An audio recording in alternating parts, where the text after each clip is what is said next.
Welcome back to the Screened Film Club. We will be picking up right where we left off last time, talking about the most influential horror movies of the 1960s. If you haven't watched part 1, you can click here so that you're all caught up. Now without further ado, here's the second part.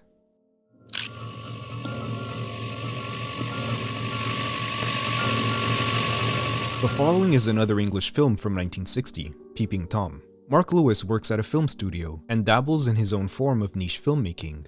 He films the dying moments of women he kills in an effort to capture their fear.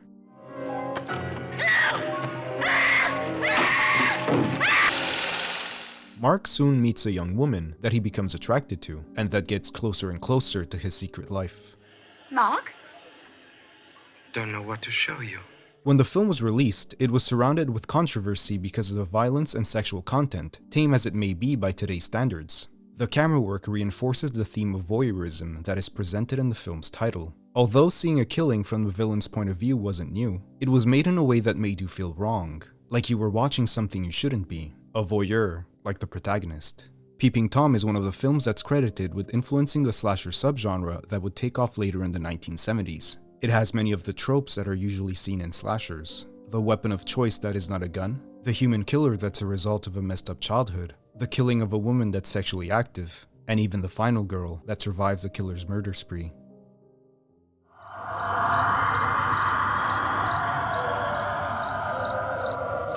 The following film didn't just influence a subgenre, but also created what we now know as the modern zombie, Night of the Living Dead. The premise is very simple, and is found in almost all zombie movies. A group of strangers finds refuge in a house as they become surrounded by people that eat human flesh. The living dead are trying to break in, as the survivors scramble to fight them off, and try not to fight amongst themselves.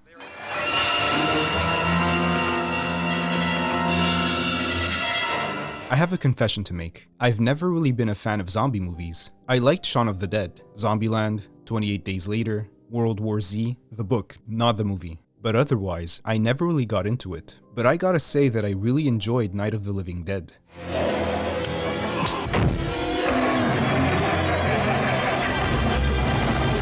George A. Romero had a very small budget to work with, and most was self-financed. But he and his people managed to impact the film industry with what they made. They pushed the envelope with the amount of gore they showed on screen, scarring many early afternoon matinee moviegoers before the MPAA had a rating system. The lead role of Ben was written with a Caucasian man in mind, but Dwayne Jones was the most talented actor the filmmakers could find, so he played the role. 50 or 60 of those things, just standing there, staring at me. Romero didn't think race would be an issue, but it all changed when Martin Luther King was assassinated. The juxtaposition of Ben's ending, along with the images people had been seeing on TV regarding the civil rights protests, made audiences perceive and interpret what they saw on screen as a statement about race, even though that was never the filmmaker's intention. Although the creatures are never named as zombies, they present a monster that's different from the previous ones. Not aliens or vampires or werewolves, but people who've degenerated into ghouls. They serve to reflect our own failings. As George A. Romero puts it, what should matter is that this extraordinary thing is happening. And people are still arguing about upstairs, downstairs, who's the boss. They're still arguing about their own agendas, instead of facing the problem.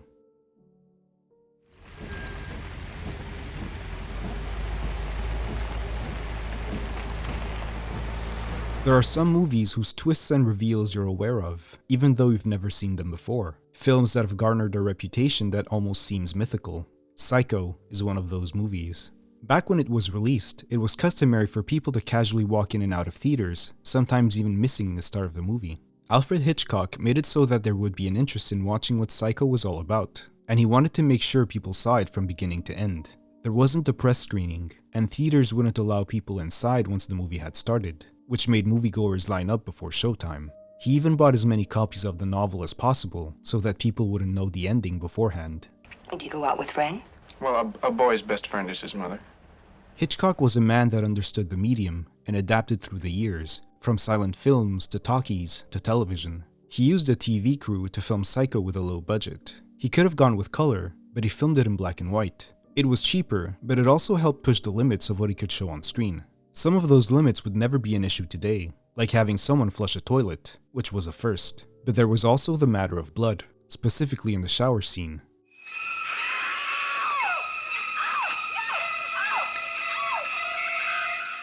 He had to be creative in manipulating the audience into thinking that they saw someone get stabbed and bleed out without actually showing anything. The music, the cuts, the different camera POVs, and the darkened water all came together to give us one of the most iconic scenes in film history. Like Peeping Tom, Psycho was one of the influences on the slasher film. The threat doesn't come from outside, it's inside your home, in your room. It attacks you when you're at your most vulnerable, when you think you're safe. I feel it kicking. It's alive. It's moving. The previous movies we've looked at present a threat that gets closer and closer. In the case of Rosemary's Baby, the threat is growing inside, a satanic pregnancy. Guy and Rosemary are a young couple that has just moved into a story apartment building. Rosemary is being supportive of her actor husband as he tries to book a starring theater role. Eventually, things start going well for Guy, and Rosemary's dream of being a mother is well within reach. But as the pregnancy advances, so does her worry that there's something wrong with her child. It hurts so much. I'm so afraid the baby's gonna die. When did the pain start? The horror of Rosemary's Baby doesn't just come from the possibility of carrying the child of the devil, but also from being completely powerless. A pawn in a cage, playing someone else's game. Mia Farrow is made to look almost small and childlike as her character is manipulated by those around her, even by the man that's supposed to love her. The way you haven't been looking at me. What are you talking about? I've been looking at you. You haven't. Why, sure I have.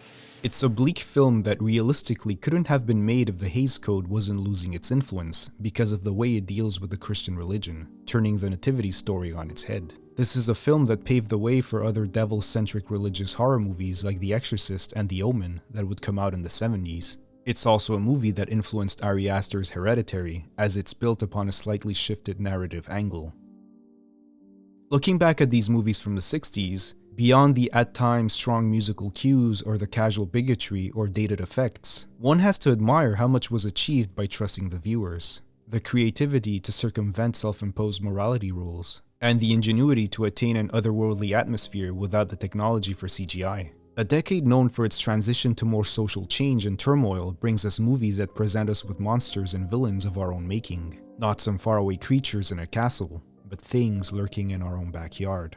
I'm reminded of a quote from Alfred Hitchcock about the big bad of his film Shadow of a Doubt. Our evil and our good are getting closer together today. That the hero is no longer tall with a perfect profile or flaxen hair, and the villain doesn't kick the dog anymore. He's a charmer. You can barely tell one from the other. Thank you for taking the time to watch our video on the most influential horror movies of the 60s, Part 2. Our next video will dive into the following decade. Please make sure to stay notified for when that comes out. Until next time.